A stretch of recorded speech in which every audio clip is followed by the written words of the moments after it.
안녕하세요. 오늘은 요즘 우리 사회에서 점점 늘어나고 있는 황혼이혼에 대해 이야기해 보려고 합니다. 황혼이혼, 들어보신 적 있으신가요? 예전에는 드문 일이었지만, 이제는 뉴스나 주변에서 쉽게 들을 수 있는 이야기가 되었습니다. 특히 60대, 70대 어르신들 사이에서 이혼을 선택하는 경우가 꾸준히 늘어나고 있습니다. 실제로 통계를 보면 전체 이혼율은 줄어드는 추세지만, 황혼이혼만은 반대로 증가하고 있다고 합니다. 2022년 기준으로 30년 이상 결혼 생활을 이어온 부부의 이혼 건수가 20년 전보다 2배 가까이 늘었다는 조사도 있습니다. 이제 황혼 이혼은 특별한 일이 아니라 사회적인 흐름이 되어가고 있는 것이죠. 그렇다면 왜 이런 현상이 생겨나는 걸까요? 오늘은 그 이유를 하나씩 살펴보고 또 우리 삶에 어떤 시사점이 있는지 함께 생각해 보겠습니다. 첫 번째 이유, 기대 수명의 증가. 과거에는 60세를 넘기면 인생의 끝자락이라고 생각했습니다.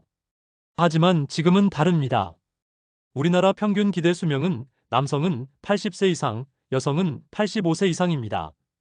즉, 60세 이후에도 20년, 30년의 시간이 남아있는 것입니다. 이 긴 시간을 누구와 어떻게 살아가야 할지는 굉장히 중요한 문제입니다. 예전에는 이제 나이도 많으니 참고 살아야지라고 생각했지만, 지금은 앞으로 이렇게 긴 시간을 어떻게 보낼 것인가? 라는 고민을 하게 됩니다. 행복하지 않은 관계를 억지로 끌고 가기보다는 새로운 선택을 하려는 분들이 많아진 것이죠. 두 번째 이유, 여성의 사회적 변화. 예전 세대의 여성분들은 경제적으로 남편에게 많이 의존했습니다. 이혼을 하고 싶어도 생계를 위해 참고 사는 경우가 많았죠. 하지만 지금의 6070대 여성은 다릅니다. 직장을 다녔거나 자녀 양육 후에도 경제 활동을 한 분들이 많습니다. 연금이나 개인 재산을 가진 분들도 있습니다. 남편에게 기대지 않아도 산다는 자신감이 생긴 것이죠.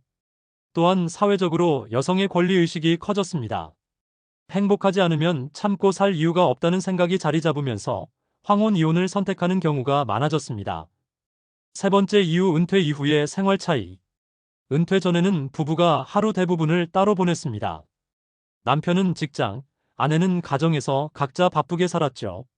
하지만 은퇴 후에는 하루 종일 같은 공간에서 함께 지내야 합니다. 이 과정에서 생활 습관 차이가 크게 드러납니다. 남편은 집에서 쉬고 싶은데 아내는 집안일을 도와주지 않는다고 불만이 생깁니다. 아내는 친구들과 모임을 나가고 싶은데 남편은 함께하길 원해 갈등이 생깁니다. 사소한 취향과 리듬의 차이가 시간이 갈수록 크게 느껴지는 것이죠. 네 번째 이유, 경제적 문제. 노후의 경제 문제는 생각보다 민감합니다. 생활비를 어떻게 분담할 것인지, 연금은 어떻게 사용할 것인지, 자녀에게 재산을 어떻게 나눌 것인지. 이런 문제들이 서로 다른 가치관 때문에 충돌을 일으킵니다. 남편은 아껴야 한다고 주장하고 아내는 이제라도 즐기며 살자고 말합니다. 이 차이는 단순한 돈 문제를 넘어서 삶을 바라보는 철학의 차이가 되기도 합니다. 다섯 번째 이유, 정서적 교감 부족. 노년에는 건강보다 더 중요한 것이 정서적 안정이라고 합니다.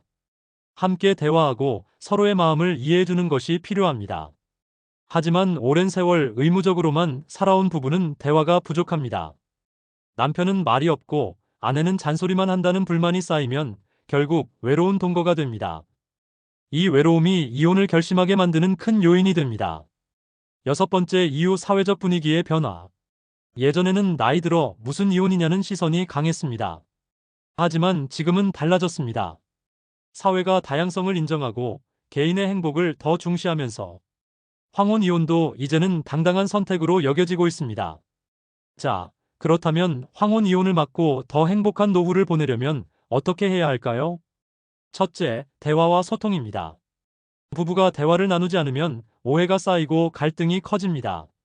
작은 습관부터 큰 계획까지 서로 자주 이야기하고 맞춰가야 합니다. 둘째, 경제와 노후 계획의 합의입니다.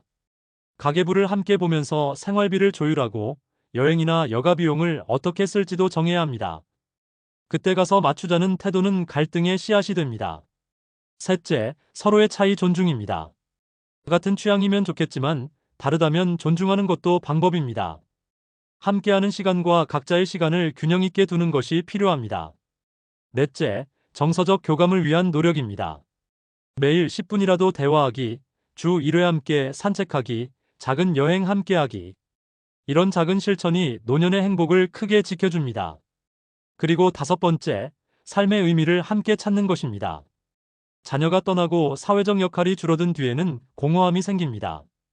이때 부부가 함께 새로운 목표나 취미를 찾아야 합니다. 봉사활동을 하거나 함께 글을 쓰거나 여행을 다니는 것도 좋습니다.